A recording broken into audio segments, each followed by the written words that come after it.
All right, guys. Today we're going to talk about macros on a pro-metabolic diet for testosterone. Now, a lot of people don't realize that optimizing for your thyroid, your metabolism, is the best way to have high testosterone. For months, I was eating these test maxing diets where I would eat like tons of eggs, tons of beef, like animal-based type of diet, but I still felt terrible. I still didn't have high testosterone. I was at like 500 during that time, even though I was eating like 10 eggs, a pound of ground beef a day.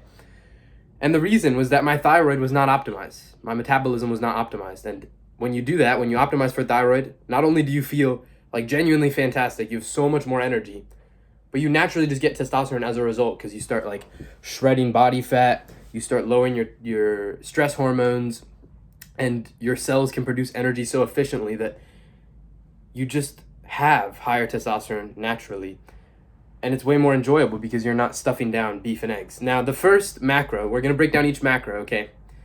This is very important. First of all, protein. Let's start with protein. We'll talk about how much of each macro to eat and then what foods you should be choosing to hit that macro. First of all, with protein, a lot of people overdo the protein, overdo the beef and the meat and the eggs and the dairy or protein powders or anything like that. I'm telling you right now, less protein actually makes a huge difference for your testosterone. You might be shocked to hear that because everyone says 1 gram of protein per pound of body weight. When you eat 1 gram of protein per pound of body weight, anything over around 0.8 grams of protein per pound of body weight, they've found that that's basically the maximum number for any benefit. And even that, they added a safety net to that. So the real number is like 0.6, 0.7 grams of protein per pound of body weight. But 0.8 is the absolute limit you should ever be hitting. But when you go beyond that, when you say, I'm going to round up to 1 just to be safe, when you go beyond that, your body starts turning that protein. It takes some of the protein for muscle synthesis, and then the rest of it turns into glucose. A lot of people don't realize this. You can't just eat, a fuck ton of protein and have all of it go to your muscles. That's not how that works. Your body will take some of that protein because it thinks it's in a state of starvation where you don't have access to glucose, because with that excess of protein, you're probably not eating, tons and tons of carbs. So it takes some of that protein and it turns it into glucose. This is terrible for your stress hormones because it's gluconeogenesis, and you will have higher levels of glucagon, higher levels of cortisol, because these are involved in turning that protein into glucose. But also, you want to avoid this because higher levels of those stress hormones means slower thyroid conversions. It means lower testosterone. So high protein lowers your testosterone. It's that simple. A lot of people like to say, oh, what about the nutrients? What about the nutrients?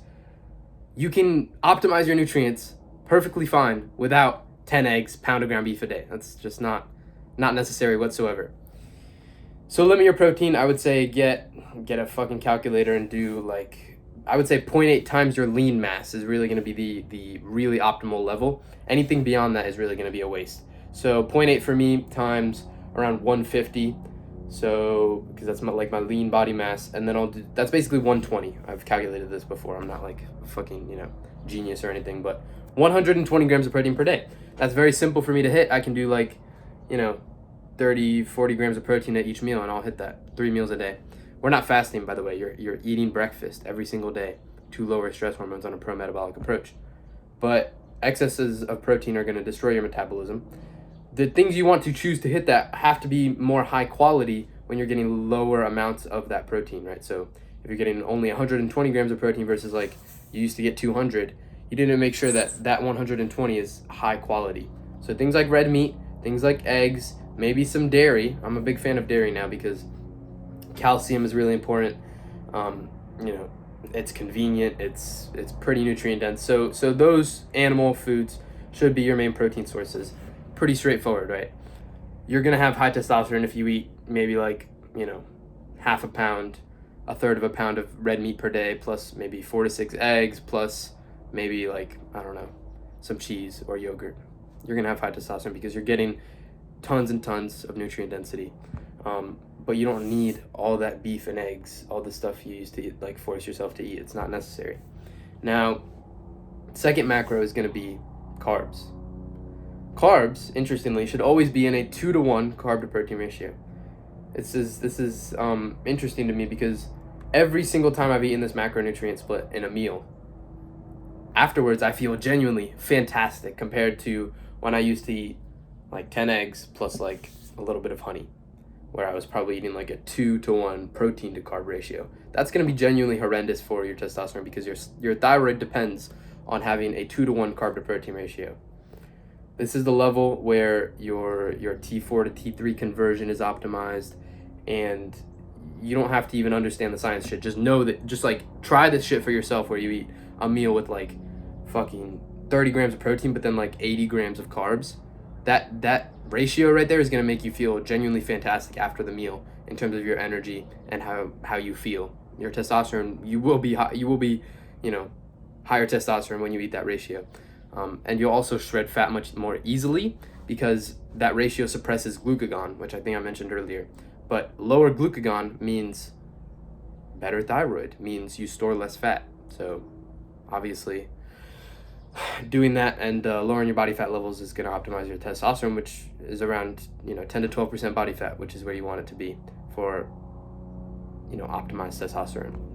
All right, so for carbs, specifically, if you're hitting like 130, 140 grams of protein, you want to hit, I would say, at least that 2-to-1 carb to protein ratio.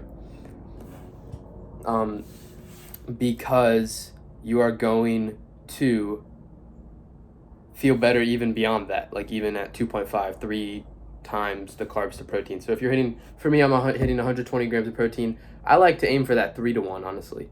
I like to aim for especially on like days where I'm lifting.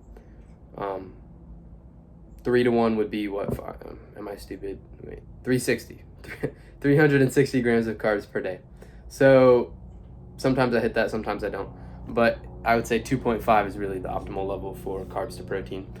The way you hit that, because it's going to be hundreds of grams of carbs, it's not gonna, you can't fuck around anymore and eat like some blueberries as your carbs. That's not gonna fly, because you're not going to get nearly enough carbs to optimize your thyroid and feel functional in any way. If you eat a cup of blueberries as your carbs, you're cooked, bro. You just got like nothing.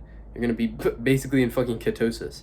But anyways, you need to use juice. You need to abuse the orange juice strat. Okay, I drink orange juice constantly, every single meal essentially. You need to abuse the smoothie strat. Okay, put a bunch of frozen fruit in a blender, a fuck ton of honey, some water or juice, blend that shit up. Tastes fantastic, gives you like easily 100 grams of carbs, easily, plus some good micros from the fruit, some good fiber from the fruit. We're not anti-fiber here. And I would also say abuse like the calorie dense fruits. So the bananas are cheap as fuck. You can get them like kind of ripe. They don't have to be super ripe, but if they're not ripe, you should like cook them up with some butter. Little pro tip: cook the bananas up with some butter and some cinnamon and some honey. Wow, that's like wow, a genuine sweet treat right there. And then I would also say things like apples are pretty good. They're in season right now for me, so I'm eating a lot of apples, grapes, dates, maybe some dried mango, some things along those lines. You have to get the stuff that is packed with calories. If you're getting the low calorie stuff, it's not gonna work, guys. It's not. Okay, now by hitting those 300 grams or whatever grams of carbs, I would say 300 for most people is like a fairly common goal. Like you should almost all be hitting 300 grams of carbs per day. But also, if you want, you can include maybe small amounts of potatoes or sweet potatoes. These are just like little variety things. Sugar is going to be better than starch when it comes to carbs because your blood sugar will be more stable. We're not fearing blood sugar spikes. Obviously, our blood sugar is going to fluctuate a little bit, but I'm telling you, your body processes the sugar from fruit juice, and honey. I forgot to mention the honey, but make sure you're adding a lot of honey in. It processes those sugary carbs way better than it processes the starch, which is straight glucose. It doesn't have fructose, and generally, if you're eating like a bunch of white rice, a bunch of things like that, you're not gonna feel good. If I eat a big bowl of white rice as my carbs for a meal, which I've tried, I have so much more brain fog. I think small amounts of potatoes, small amounts of sweet potatoes. Sweet potatoes have a lot of sugar, so it's probably better anyways. But you can include those for like maybe like dinner or like a meal every single day. Just have them in not huge amounts, because if you have them in huge amounts, you're getting a ton of glucose, which is going to spike your blood sugar. Not that we're avoiding blood sugar spikes, but it's going to spike it beyond what it really should be at its highest with like fruit and honey, because fruit juice and honey, even if you eat like 100 grams of straight sugar from those foods, they're not going to spike your blood glucose not nearly as much as like an equivalent amount of potatoes or white rice. It's interesting. You would think that the sugar would spike your blood sugar more, but it doesn't. It's actually the starches from like white rice, bread, fucking potatoes. But potatoes are probably your best starch choice along with sweet potatoes because they have some micronutrients, unlike white rice. But you can include those for variety if you want. Now, you should be hitting that 300 grams, hundreds of grams. I would say 100 grams per meal. So if you're having 3 meals, 100 grams per meal, maybe with a snack thrown in with carbs as well. It's pretty straightforward. And then in terms of fat is going to determine on your body composition. Okay. So if you're more obese, you have more fat stores to pull from, so you don't need as high of a fat intake. For me, I'm cutting down, so I'm going to be around 20% of my calories from fat, which is like the lowest you should go if you're trying to lose body fat. And then once you're very lean, once I lose another like 5-10 pounds or so, I'm going to increase my fat intake because I won't have as many fat stores to pull from, and I'm going to increase my fat intake to 40%. So it's in that 20 to 40% range. And make sure you're getting these from saturated fat sources. So like your dairy, so butter, cheese, yogurt maybe. These fat sources are going to be saturated, which is so much better for metabolism and testosterone specifically, compared to, polyunsaturated fat, which is going to basically destroy your cells, destroy your testosterone. You do not want that, okay? And then that's about it. But 20% of your calories if you're trying to lose fat, and then 40% if you're trying to gain, or if you're trying to, maintain your weight. Once you're lean, once you're insulin sensitive, you can handle more fat, and you need more fat because you have less fat stores. Or you can be somewhere in the middle depending on where you are, okay? But I would also say eat intuitively, guys, okay? Do not, go 100%, by the book, like tracking in your chronometer and everything. Listen to your intuition as well. Like your body will tell you, oh, you need more carbs right now. Oh, you need, more fat. Listen, all right? Don't, think you have to hit a certain, set number for macros. Although carbs, I would say make sure you're hitting that. But yeah, listen to your intuition, guys, and you'll have high testosterone. Thanks for watching.